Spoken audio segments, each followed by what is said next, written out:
Everyone, this is चांदी here. Welcome in this channel. तो guys, आज हम बात करने वाले हैं बहुत ही इंपॉर्टेंट और इंटरेस्टिंग चैप्टर जो कि हमारा फिजिक्स का पार्ट है, फन विथ मैग्नेट। ओके, तो इस चैप्टर में हम कुछ टॉपिक को डील करेंगे और क्वेश्चन को देखेंगे कि कैसे हमारे एग्जाम पॉइंट ऑफ व्यू से ये चैप्टर इंपॉर्टेंट है और कैसे कैसे क्वेश्चन हमारे एग्जाम में आते हैं। जो चलिए वीडियो को स्टार्ट कर लेते हैं। तो चलिए इसमें बात करते हैं हम लोग पहले कि मैग्नेट क्या होता है। तो मैग्नेट तो सभी जानते होंगे कि मैग्नेट क्या होता है। मैग्नेट में हमारे जनरली 2 पोल्स होते हैं, एक नॉर्थ पोल एक साउथ पोल। और आयरन मैग्नेट की हमारी एक प्रॉपर्टी होती है कि जो कि वो आयरन पीसेस को क्या करते हैं, अट्रैक्ट करते हैं या अट्रैक्ट होते हैं उनसे। ओके, तो इसमें एक इम्पॉर्टेंट बात ये याद रखने वाली है कि जो हमारा मैग्नेट होता है, क्या उसको हम लोग कट कर सकते हैं किसी प्रोसेस के थ्रू? जनरली हम लोग उसको कट नहीं कर सकते हैं। ओके, लेकिन नहीं कर सकते बट कर भी सकते हैं, लेकिन उसका जो प्रोसेस होता है वो बहुत ही डिफ़िकल्ट होता है। तो ये हमें याद रखना है कि it is a difficult to separate the 2 poles of a magnet by a cutting. Okay, cutting के थ्रू किसी भी मैग्नेट के पोल्स को सेपरेट करना ये बहुत ही डिफ़िकल्ट प्रोसेस है। ओके, तो चलिए यहाँ पे एक क्वेश्चन बनता है, उस क्वेश्चन को हम लोग देख लेते हैं। जैसा कि आप देख रहे होंगे नीचे कि by which of the following method 2 poles magnet can be separated. Okay, तो कौन सा इसमें से मेथड है जिसके थ्रू हम मैग्नेट के पोल्स को क्या कर सकते हैं, कट कर सकते हैं, ठीक है, अलग कर सकते हैं। तो कौन सा मेथड है? आपके पास 4 ऑप्शन है, मैंने तो यहाँ पे टिक कर दिया हुआ। तो आप देख सकते हैं पहला प्रोसेस क्या है हमारा, cutting, through the ceiling, beating and heating. तो ऑप्शन हमारा क्या होगा सही, हीटिंग का प्रोसेस। हीटिंग के थ्रू हम पोल्स को, मैग्नेट के पोल्स को क्या करते हैं, सेपरेट कर सकते हैं। ओके, चलिए इस फॉर्म में ऑप्शन होगा तो हमारा आंसर क्या हो जाएगा, हीटिंग। लेकिन अगर हमारे ऑप्शन जो है इस फॉर्म में आ जाते हैं, only A, both C and D, only B and only D, तो तब हमारा ऑप्शन कौन सा सही होगा, both C and D. C D में देख लीजिए, सी में क्या है, बिटिंग के थ्रू और हीटिंग के थ्रू। अगर कुछ बिटिंग के थ्रू भी हम क्या कर सकते हैं, मैग्नेट के पोल्स को सेपरेट कर सकते हैं। ओके, अगर ऐसा ऑप्शन आपको मिलेगा तो आपका दोनों आंसर सही हो जाएगा, बिटिंग एंड हिटिंग। लेकिन अगर चारों में से हमें सेलेक्ट करना होगा तो वहाँ पे हम प्रेफरेंस किसको देंगे, हिटिंग प्रोसेस को देंगे।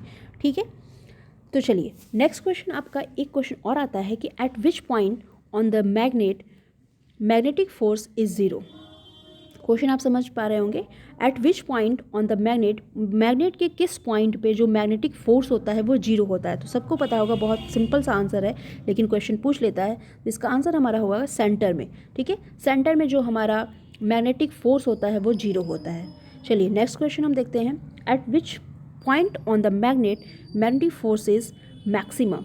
दो क्वेश्चन यहाँ पे बनते हैं हमारे कि किस पॉइंट पे मैग्नेटिक फोर्स हमारा क्या होता है, ज़ीरो होता है, और किस पॉइंट पे मैग्नेट के हमारा जो मैग्नेटिक फोर्स होता है वो मैक्सिमम होता है। तो मैक्सिमम जो मैग्नेटिक फोर्स होता है वो हमारे पोल्स पे होते हैं, और सेंटर पे जो मैग्नेटिक फोर्स होता है वो हमारा क्या होता है, ज़ीरो होता है। ओके, और इसमें एक और बात याद रखने वाली है कि ये तो सबको जनरली ये बहुत कॉमन टॉपिक है।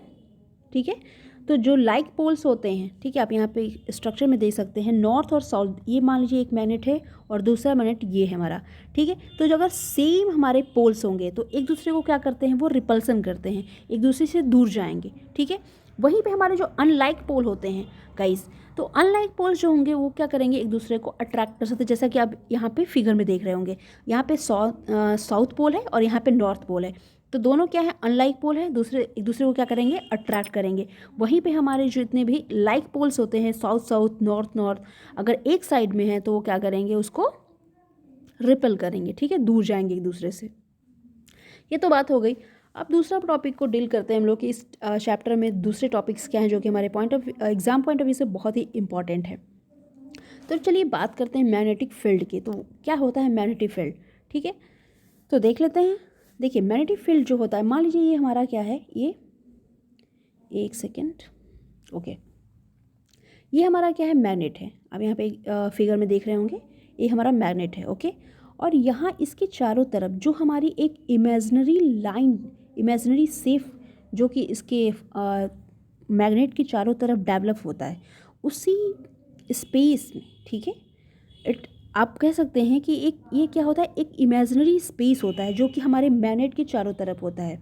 इसी फील्ड को, इसी स्पेस को हम लोग क्या बोलते हैं, मैग्नेटिक फील्ड कहते हैं। तो इसका डेफिनेशन आप बोल सकते हैं कि it is an imaginary space around the magnet in which place of magnet can B failed, जहाँ पे हम लोग मैग्नेट को फेल्ड कर सकते हैं, महसूस कर सकते हैं, अट्रैक्शन को महसूस कर सकते हैं, वहीं पे क्या होता है, हमारा मैग्नेटिक फील्ड होता है। ठीक है गाइस, आई होप आपको ये समझ में आ गया होगा, बहुत सिंपल सा है टॉपिक है मैग्नेटिक फील्ड। तो चलिए दूसरे टॉपिक की तरफ मूव करते हैं और देखते हैं इस चैप्टर में कि दूसरा टॉपिक हमारा क्या है। तो दूसरा टॉपिक आता है गाइस हमारा रेस्ट एंड मोशन का। ठीक है, तो सभी जानते हैं रेस्टिंग कंडीशन मतलब कांस्टेंट फेज होती है, हमारी जो मोशन की कंडीशन होती है वो मूवमेंट का होता है। ठीक है, तो वन बाय वन देख लेते हैं हम लोग। रेस्टिंग कंडीशन क्या होती है, इसमें हम कह सकते हैं कि इफ़ कोई भी एक ऑब्जेक्ट है जो कि चेंज अपनी पोजीशन को क्या करता है, चेंज नहीं करता है टाइम के साथ साथ। ठीक है, ये यहाँ पे एक ऑब्जेक्ट है सपोज, अब ये टाइम के साथ साथ ये इसकी पोजीशन चेंज नहीं होती, ये यहीं पे है, तो this is in the resting condition. So ये हमारा गाइस क्या है, रेस्ट है। ठीक है, चलिए नेक्स्ट हमारा टॉपिक है मोशन। तो मोशन क्या है, इफ़ एन जस्ट इसका अपोजिट हो जाएगा हमारा, if an object changes its position with the time. अगर यही हमारा ऑब्जेक्ट है, अगर टाइम के साथ चेंज होता है इसमें, मतलब ये ऑब्जेक्ट अगर यहाँ आ जाता है टाइम के अकॉर्डिंग, टाइम के साथ साथ, ठीक है, इसमें भी चेंजिंग होती है, तो this is the motion. Okay, इसमें मूवमेंट हो गया, ये यहाँ से यहाँ आ गया, तो this is the motion. Okay, अब तो ये तो क्लियर हो गया rest and motion. Okay, next topic हमारा आता है डिस्टेंस एंड डिस्प्लेसमेंट। तो this is very very important topic and इस टॉपिक से क्वेश्चन का आना तो एकदम श्योरिटी होती है। ठीक है ना, इस टॉपिक से क्वेश्चन हमारे आने ही आने हैं। और दोनों टॉपिक में क्या है कि बहुत ही माइनर डिफरेंसेस होते हैं, डिस्टेंस एंड डिस्प्लेसमेंट। तो चलिए हम लोग समझ लेते हैं कि डिस्टेंस क्या होता है एंड डिस्प्लेसमेंट क्या होता है। तो गाइस देखते हैं यहाँ पे, मान लीजिए यहाँ पे ए एक पॉइंट है और ये पॉइंट हमारा बी है। ठीक है, यहाँ से ए और बी का जो बीच का जो डिस्टेंस है वो कितना है, 9 मीटर है। आप देख पा रहे होंगे यहाँ पे 9 मीटर है। ठीक है, तो अगर आपसे पूछा जाए और यहाँ से एक गाइस है, एक बंदा है जो कि यहाँ से ए से लेके बी तक जाता है, तो अगर क्वेश्चन पूछा जाए कि इसकी डिस्टेंस कितनी होगी, तो वो क्या होगा, देख सकते हैं आप 9 मीटर। और इसमें पूछा जाए डिस्प्लेसमेंट क्या होगा, तो डिस्प्लेसमेंट भी हमारा 9 मीटर ही होगा। तो इन दोनों में डिफरेंसेस क्या है, डिस्टेंस भी उतना है, डिस्प्लेसमेंट भी होता है उतना ही है। ठीक है, तो यहाँ तो इस बात वो तो क्लियर नहीं हो पाएगी डिस्टेंस और डिस्प्लेसमेंट डिफरेंस क्या है। चलिए दूसरा कंडीशन लेते हैं हम लोग। अब यहाँ पे देखिए ए टू बी, अगर एक हमारा यही बंदा है जो कि ए से कहाँ जाता है, बी पे, ठीक है, और फिर बी से कहाँ जाता है, ए पे। अब बताइए इसमें ये कंडीशन हमारी दी है कि एक लड़का है जो कि ए से बी पॉइंट पे जाता है और बी से फिर ए पॉइंट पे जाता है। अब इस कंडीशन में हमें डिस्टेंस और डिस्प्लेसमेंट बताना है। तो बताइए डिस्टेंस क्या होगा, डिस्टेंस यहाँ का अगर डिस्टेंस 9 मीटर है तो जस्ट यहाँ से फिर यहाँ आया, बैक आया, तो 9 + 9 कितना हो जाएगा, 18 मीटर, मतलब इसका डिस्टेंस कितना हो गया, 18 मीटर। लेकिन डिस्प्लेसमेंट की बात करते हैं तो डिस्प्लेसमेंट क्या होगा, अब देखिए ए से बी को गया, ठीक है, बी से कहाँ गया, ए को गया। तो डिस्प्लेसमेंट क्या होता है, जब किसी भी पॉइंट पे आप जाते हैं, किसी पॉइंट से आप जाते हैं किसी पॉइंट को, और फिर उस पॉइंट से फिर उसी पॉइंट पे जहाँ से आप चले होते हैं वहीं पे पहुँच जाते हैं, तो आपका डिस्प्लेसमेंट हमेशा क्या होगा, 0 होगा। ये बहुत ही इंपॉर्टेंट पॉइंट है, आपको याद रखना होगा। ठीक है, फिर से सुन लीजिए कि जिस पॉइंट से हम चलते हैं, ठीक है, और उस पॉइंट से, जिस पॉइंट से हम चलते हैं और दूसरे पॉइंट पे जाते हैं, ठीक है, और दूसरे पॉइंट से फिर हम उसी पॉइंट पे पहुंच जाते हैं जहां से हम चले थे, तो डिस्प्लेसमेंट अगर इस कंडीशन में पूछा जाए तो डिस्प्लेसमेंट क्या होगा, हमारा 0 हो जाएगा। ठीक है, ये याद रखने वाली बात है, आप याद रख लीजिएगा।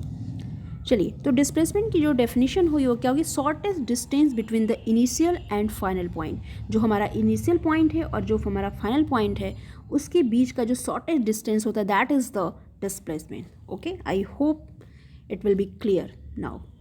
ओके, तो नेक्स्ट कंडीशन हम देखते हैं। 2 कंडीशन हम लोगों ने देख लिया।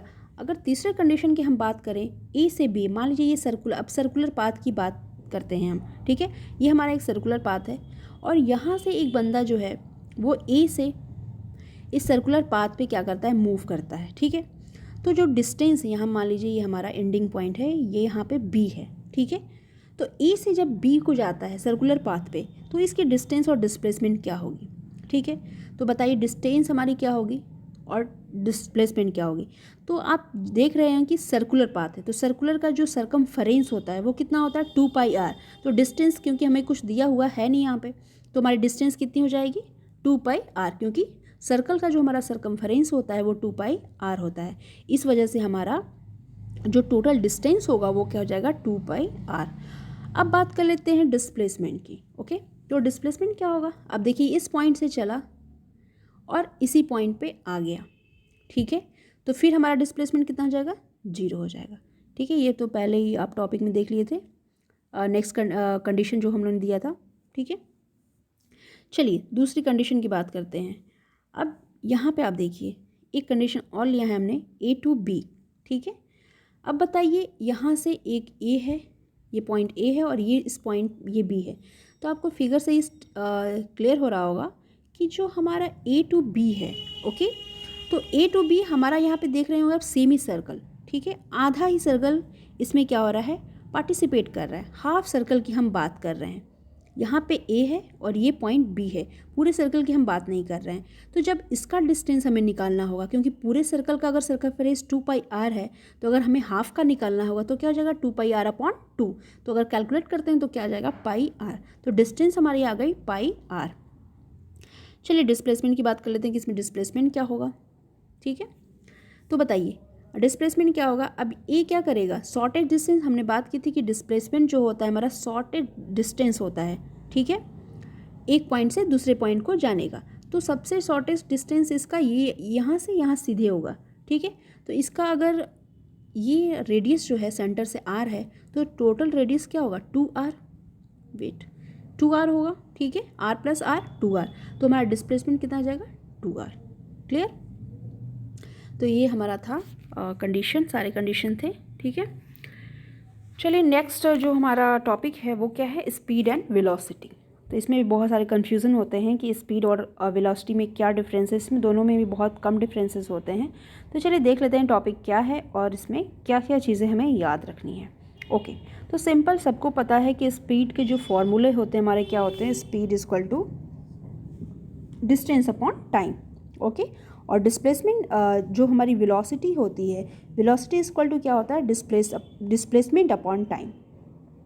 तो गाइज यहाँ पे बहुत ही थोड़ी सी माइनर डिफरेंसेस हैं, क्योंकि यहाँ पे डिस्टेंस अपॉन टाइम है और वेलोसिटी के लिए डिस्प्लेसमेंट अपॉन टाइम है। ठीक है, तो और एक चीज़ इन दोनों में कॉमन है कि दोनों की जो SI यूनिट होती है वो क्या होती है गाइज, मीटर/सेकेंड। दोनों की हमारी जो SI यूनिट होती है वो क्या होती है, मीटर/सेकेंड। ठीक है, तो ये बात तो हो गई। अब चलिए बात कर लेते हैं कुछ और। अब देखिए जो डिस्टेंस हमारा होता है वो हमेशा पॉजिटिव में होता है। ठीक है, क्यों, ये हमें याद रखना है कि डिस्टेंस जो होगा हमारा कभी भी निगेटिव में वैल्यूज़ की नहीं जाती, हमेशा पॉजिटिव ही होगा। ओके, और डिस्टेंस और जो हमारी स्पीड होती है, आप देख सकते हैं इस फॉर्मूले से कि जो हमारी स्पीड होती है वो हमेशा डिस्टेंस पर ही डिपेंड करती है। ठीक है, तो हमेशा डिपेंड करती है, तो स्पीड भी हमेशा क्या होगा, पॉजिटिव होगा, इसकी वैल्यू जो होगी कभी भी निगेटिव में नहीं जाएगी। ठीक है, ये याद रखना है मुझे। अब देखिए क्यों, क्योंकि ये क्या होता है, ये डिपेंड करता है डिस्टेंस पे। अब बात कर लेते हैं डिस्प्लेसमेंट की। ठीक है, तो जो डिस्प्लेसमेंट होता है, आपने देखा होगा डिस्प्लेसमेंट जो होता है हमारा, वो उसमें 3 वैल्यूज़ की हो सकती है। डिस्प्लेसमेंट हमारा पॉजिटिव वैल्यू भी हो सकता है, निगेटिव भी हो सकता है और 0 भी हो सकता है, हम लोगों ने देख लिया है। ठीक है, डिस्प्लेसमेंट के बारे में। तो जो वेलोसिटी हमारी है वो किस पे डिपेंड करती है, डिस्प्लेसमेंट पे। तो वेलोसिटी भी जो होगी, वेलोसिटी की भी जो वैल्यू होगी वो क्या हो सकती है, पॉजिटिव भी हो सकती है, 0 भी हो सकती है और निगेटिव भी हो सकती है। It depends on the displacement, because it depends on the displacement. So I hope आपको ये क्लियर हो गया होगा टॉपिक। ओके, तो इस चैप्टर में इतना ही था। ठीक है, कि मैग्नेट हमारे क्या होते हैं, इसमें कितने पोल्स होते हैं। ठीक है, मैक्सिमम मैग्नेटिक फील्ड कहाँ पे होता है मैग्नेट के, ज़ीरो कहाँ पे होता है, मैग्नेटिक फोर्स कहाँ ज़ीरो होता है, कहाँ मैग्नेटिक फोर्स ज़्यादा होता है, मैक्सिमम कहाँ होता है, किस प्रोसेस के थ्रू हम लोग क्या कर सकते हैं, मैग्नेट को सेपरेट कर सकते हैं। ठीक है, मैग्नेटिक फील्ड हम लोगों ने देखा, फिर resting condition and motion, and हम लोगों ने बात की डिस्टेंस एंड डिस्प्लेसमेंट क्या होते हैं और दोनों में डिफरेंसेस क्या होते हैं, और अलग अलग हम लोगों ने केसेस लेके देखा कि सर्कुलर पाथ रहेगा तो क्या होगा, डिस्टेंस और डिस्प्लेसमेंट। ठीक है, और इस चैप्टर में हम लोगों ने बात की कि स्पीड एंड वेलोसिटी, इसमें क्या डिफरेंसेस हैं। ठीक है, और इनकी SI यूनिट क्या होती है। तो आई होप गाइज आपको ये चैप्टर अच्छे से समझ में आ गया होगा। Thank you so much for watching the videos. Thank you.